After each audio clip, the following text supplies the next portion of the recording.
vídeo de hoje vai ser sobre um assunto que vocês adoram. Vocês costumam gostar dos remédios para tratamento do diabetes e hoje vai ser sobre um deles. Um que vocês comentaram muito aqui nos nossos vídeos, então tá aí. Entregue para vocês do jeitinho que vocês pediram. O assunto do vídeo de hoje é a alogliptina. Provavelmente você conhece melhor pelo nome de Nesina. Uma medicação bastante popular no tratamento do diabetes. Será que todos os remédios são iguais? Será que simplesmente ir testando um por um, toma um pouquinho daqui, troca, toma outro dali, troca? Será que esse é o melhor jeito? Será que os estudos podem nos mostrar o que a gente pode prever de efeito antes mesmo de investir o nosso dinheirinho nesse medicamento? Vamos ter justo aqui, ó, para você ter mais propriedades e conversar melhor com o seu médico. Repara bem no que eu falei, conversar com o seu médico e não fazer o trabalho do seu médico, hein? Vamos explicar esse negócio direito logo depois da vinheta. Pessoal, saudações metabólicas, meu nome é Guilherme Marquezini, eu sou médico endocrinologista. Vocês já devem saber que nesse canal nós falamos sobre a reversão do diabetes tipo 2. A reversão é um pouquinho diferente da cura. Eu sei que todo mundo gosta de ouvir a cura do diabetes, mas a cura é aquela que costuma cair do céu. A reversão é um pouquinho diferente porque você precisa trabalhar por ela. Você vai fazer coisas que levem o seu diabetes a ficar com controles melhores, necessitando de menos remédio. Mas você é que tem que suar a camisa e trabalhar por isso. Vamos aprofundar mais nesse assunto? Vamos falar mais sobre o tratamento medicamentoso do diabetes. Então já chegamos na hora daquela curtida nesse vídeo e da sua inscrição nesse canal, caso você ainda não tenha o feito. Você pode inclusive se tornar um membro, isso significa que uma vez por mês você me paga um cafezinho. É uma forma de estimular o canal a crescer cada vez mais forte. Vamos começar nosso conteúdo, portanto, sobre a alogliptina, ou Nesina. Muito bem, é importante começar entendendo o que é que esse remédio faz, afinal de contas. E ele faz parte de um grupo muito grande de medicamentos que tem efeitos muito parecidos. Aliás, muito mais parecidos entre si do que diferentes, que são os inibidores da DPP4.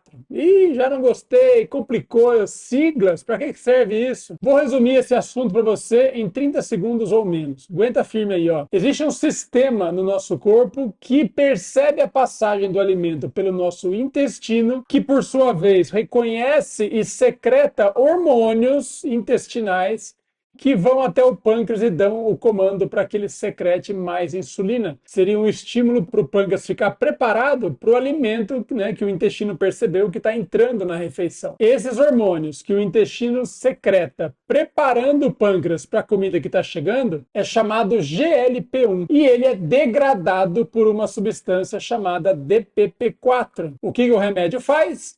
Inibe o inibidor do GLP-1. Com isso, ele tende a fazer aumentar um pouco a concentração de GLP-1, aumentando o efeito do GLP-1 e, em última instância, aumentando o estímulo ao pâncreas na secreção de insulina, principalmente na hora da refeição. É muito legal de entender qual é o efeito, mas toda vez que isso acontece, já vai treinando, tá? Tem uma pergunta que você precisa fazer logo na sequência. Você entende o mecanismo e é tudo bonito, parece tudo ótimo, mas tem aquela perguntinha mágica que precisa vir logo na sequência. Qual é o tamanho desse efeito, afinal de contas? E para o diabético, não importa o efeito intermediário, importa o efeito total, o efeito final, concorda? Moral da história, tudo isso acontece, mas e a glicose? E o diabetes melhora?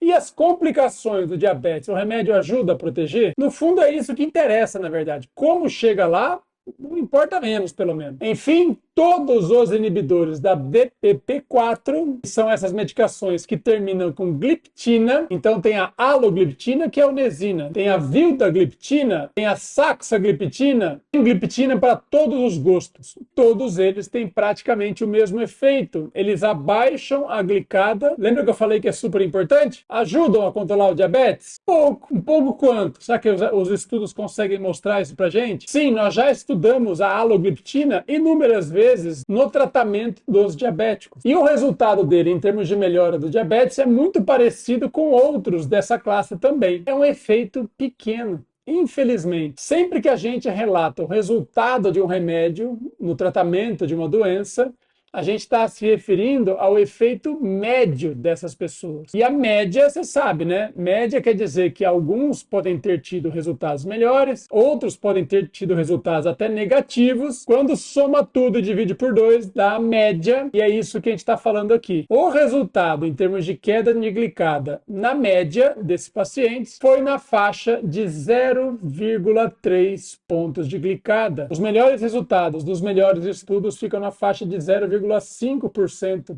de glicada.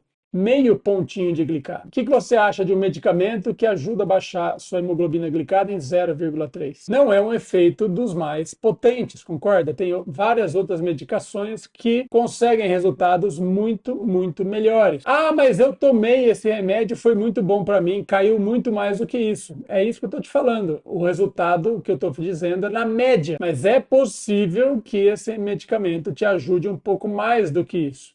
Em geral, ele tem um efeito mais fraco.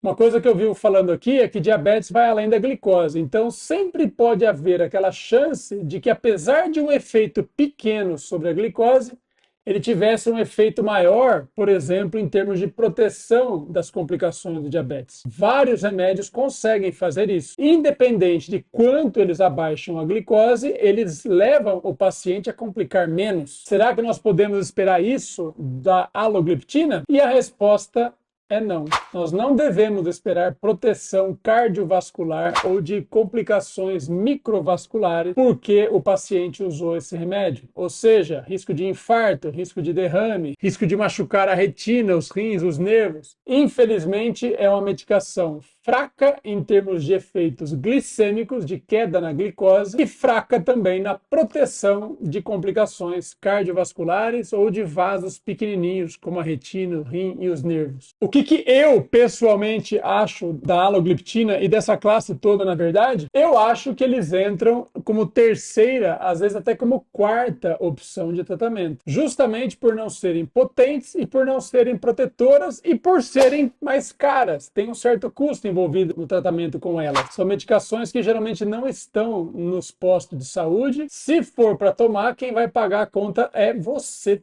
Entre preços de tabela e promoções que você pode pegar por aí, em geral, hoje, na data de agora, vai ficar entre R$150, às vezes chega próximo de R$200 ao mês. Percebe como o lado do benefício está um pouco modesto e o lado do custo não é desprezível para a maioria dos pacientes. Concorda que esse equilíbrio dessa balança de custo e benefício poderia ser um pouco melhor? Por isso que eu acabo não utilizando muito na prática. Não quer dizer que eu não use nunca, mas certamente ele não vai ser uma das minhas primeiras opções. Quando a gente fala em tratamento do diabetes, a gente tem que buscar duas coisas e elas não são em paralelo. Isso é muito importante frisar. Tem medicações que você pode usar justamente por serem mais potentes em abaixar a glicose, também são potentes em abaixar a glicada como consequência, e tem medicações que você vai querer usar por serem poderosas em reduzir o risco de complicações. E os estudos mostram isso. Essas medicações acabam sendo a primeira, a segunda, até a terceira opção no tratamento.